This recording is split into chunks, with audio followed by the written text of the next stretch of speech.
Atividade número 4. Um veículo viajando a uma velocidade constante de 120 km por hora gasta 3 horas em determinado percurso. Considerando que a velocidade de deslocamento seja constante, qual seria sua velocidade se o tempo gasto nesse mesmo percurso fosse de 6 horas? As duas grandezas são diretamente ou inversamente proporcionais. Então, se a gente voltar lá na página 30 da PET, nós temos essa igualdade aqui. A distância é igual à velocidade vezes o tempo. Nessa atividade número 2, a gente tem a mesma situação que nessa atividade número 4. Quando a gente multiplica a velocidade pelo tempo, a gente determina a distância que o veículo andou. Como o exercício nos disse que a velocidade inicial era de 120 km por hora e o tempo gasto são de 3 horas, a gente vai descobrir que a distância é igual a 120 vezes 3, que é igual a 360 km. O que vai acontecer é que se eu mudo a velocidade, o tempo de viagem altera. Se eu altero o tempo de viagem, a velocidade também muda.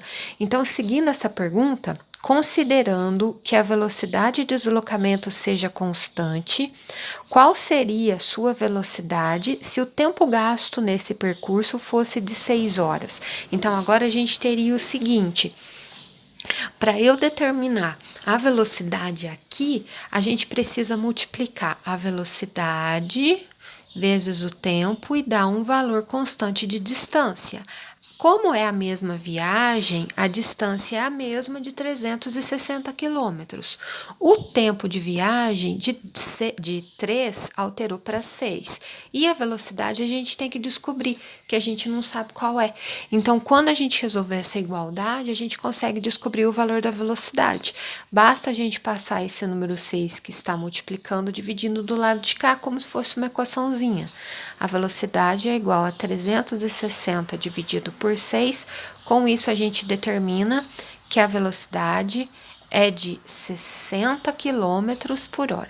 Aí a última pergunta desse exercício: as grandezas são diretamente ou inversamente proporcionais? Então, vamos ver. Inicialmente, a velocidade era 120, tempo gasto de horas de viagem, 3 horas. A velocidade de 120 passou a ser 60, ou seja, caiu. E o tempo das viagens de 3 foi para 6 horas. Então, como a velocidade diminuiu e o tempo de hora aumentou, a gente tem aqui, então, grandezas que a gente chama de inversamente proporcionais. São grandezas inversas. Um aumenta, o outro diminui.